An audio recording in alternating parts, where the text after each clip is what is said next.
Inibisga na ang viral video ng pagpasok ng isang motorsiklo sa SLEX kahit bawal ito roon.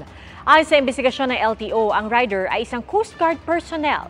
Saksi, si Chino Gaston. Ito, trip lang to ha. Papasok ako express ha. Raider dala ko, Raider. Viral na ang videong ito sa social media kung saan pumasok sa South Luzon Expressway ang isang rider ng umano'y underbone na motorsiklo. Makikitang dumaan ito sa pass-through lane ng toll plaza. Express po, express! At mabilis na binirit ang motor. Nang harangin ng mga nakamotor na mga traffic enforcer, sa halip na tumigil, umiwas ito at umarurot papalayo.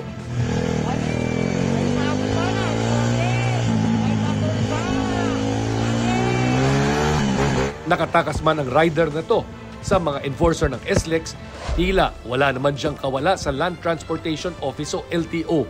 Base sa investigasyon ng Intelligence and Investigation Division ng LTO, ang rider ay isang junior officer ng Philippine Coast Guard na may ranggong ensign.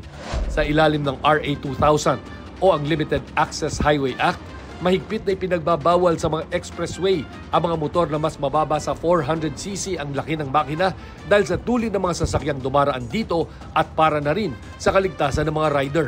Gumugulong na ang investigasyon ng PCG sa insidente at nakatakdang humarap ito bukas sa LTO. Ang initial na statement niya ay hindi siya.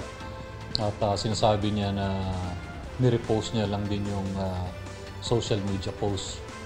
So ang sabi namin sa kanya, you have to face yung LTO and yung investigation na ginagawa ng Coast Guard para malinis yung pangalan niya. Para sa GMA Integrated News, Ako si Chino Gaston ang inyong saksi.